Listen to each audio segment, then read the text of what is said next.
Introduction. What is force? What happens when a force is applied to an object? While pushing, pulling, lifting or hitting anything, we are actually changing the motion of an object. This change in motion requires force. So we can say that a push or a pull on an object resulting in its motion is called a force. Objectives. At the end of this lesson, you'll be able to define force, list the properties of force, understand the effects of force, distinguish contact and non-contact forces, list types of contact and non-contact forces, list properties of pressure exerted by solids, liquids and gases, list the effects of pressure on human activities, define atmospheric pressure.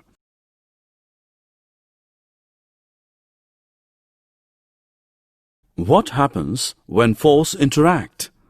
If you choose a heavy box and try to push it, the box will not move. Now if you ask a friend to help in pushing it in the same direction, it moves. This experiment proves that the forces are acting in the same direction add up.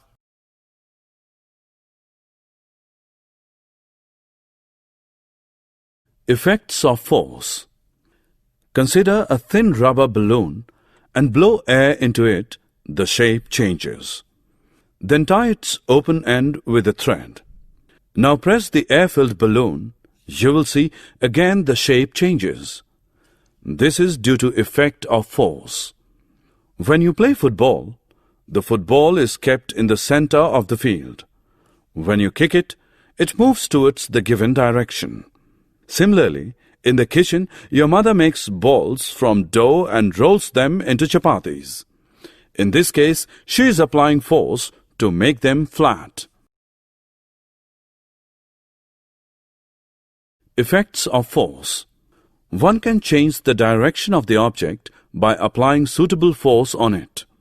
For example, in cricket, the speed of the ball hit by a batsman reduces to 0 when the fielder catches it.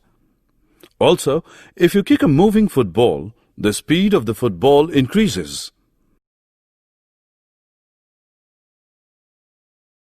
Kinds of force.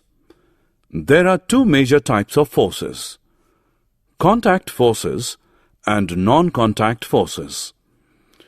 Examples of contact forces are muscular force, force of friction, etc.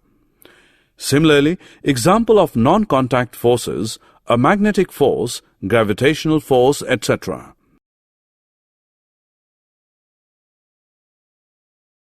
Contact forces. Can you push or lift a book lying on the table without touching it? Or can you lift a bucket of water without holding it? In both the cases, the answer is no. Generally, to apply a force on an object, our body needs to be in contact with the object. So we can say that contact forces are the forces which act on bodies when they are in actual contact. Basically, these are of two types: muscular force and force of friction. Muscular force.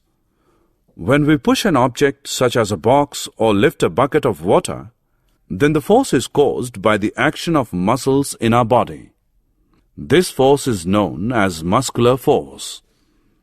Note that muscular force is always applied either directly through touch or indirectly with the help of a stick or piece of rope. For examples, cutting the vegetable or fruits with the help of knife, hammering of nail with the help of hammer, pulling a cart by horse. Force of friction. Do you know why a heavy box on pushing does not move? Why a rolling ball stops after some time? When an object moves in contact with another object, a force known as friction comes into play. Note that the force of friction always acts on all objects and its direction is always opposite to the direction of motion. The moving object in the animation gradually slows down and ultimately stops due to the force of friction. This shows that force of friction always opposes the motion of one body over another body in contact.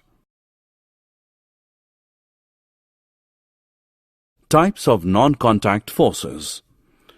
The types of non-contact forces are gravitational force, magnetic force, and electrostatic force.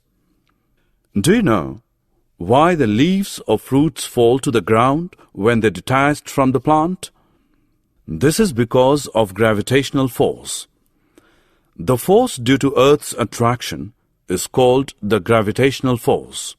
This is an example of non-contact force. Now, the force between two magnetic poles placed at a suitable distance is called the magnetic force, in which like poles repel, while the unlike poles attract each other. A magnet can exert a force on another magnet without being in contact with it. So, the force exerted by a magnet is also an example of non-contact force. Do you know, when we rub a tube through dry cloth and bring it near the thread is attracted towards the tube. This is because on rubbing the tube through the dry cloth, an electrical charge is generated on the tube. This is called the electrostatic charge. This is also an example of non-contact force. Pressure. Let us perform an activity. Take 5 wooden boxes of almost the same size. Fill them with scrap iron to make them heavy. Arrange these boxes on a wooden table, placing them side by side. See the impact of the push force from these boxes on the table. You will notice that the table remains normal and it is not affected by the push force, that is, weight of boxes upon it.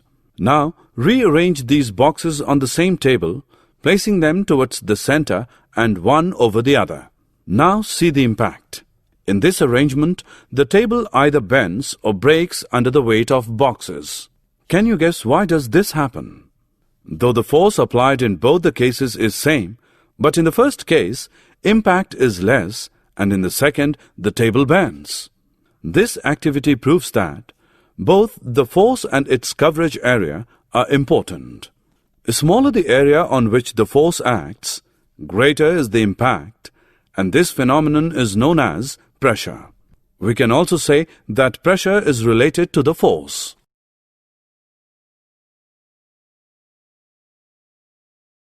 Daily life example of pressure.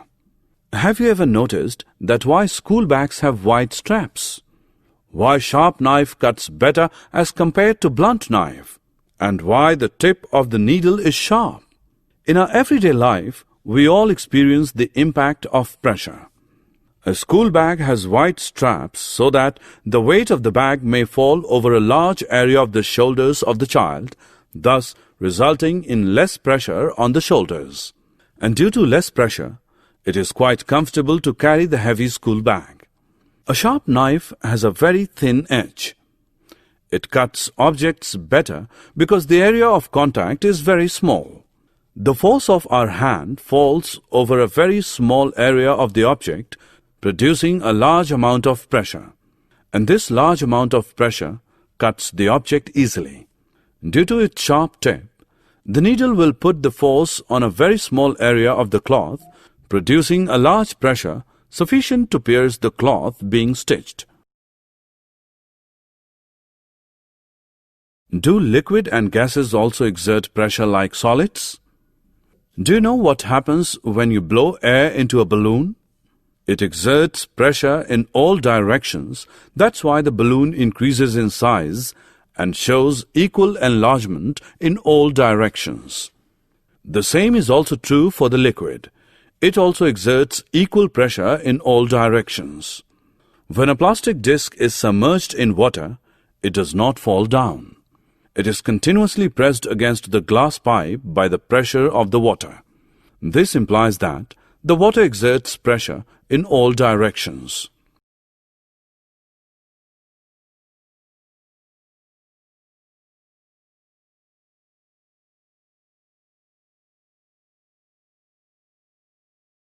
Air and our atmosphere. We know that there is air all around us. This envelope of air around the earth is known as atmosphere. Actually, air has weight and therefore exerts pressure. The pressure of the air upon the surface of the earth is called atmospheric pressure. Note that atmospheric pressure decreases as we go up and up. On an average, the weight of air on our head is 1 kilogram per centimeter square.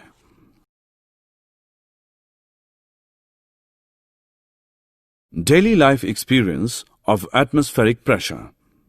In our day-to-day activities, we experience various instances of atmospheric pressure. Some common examples are sipping cold drink through a straw, dipping the nozzle of the syringe in the liquid, or filling of ink in fountain pens. Do you know what happens when you sip the cold drink? The air pressure inside the straw is reduced, and the air pressure on the surface of the drink pushes the drink up into the straw to reach our mouth. In case of a syringe, the doctor dips its nozzle into the liquid and pulls the piston, thereby lowering the air pressure inside the syringe. Another example of ink-filled fountain pens that have rubber tubing, the rubber tube is pressed to push out the air from it, thus reducing air pressure inside the tube.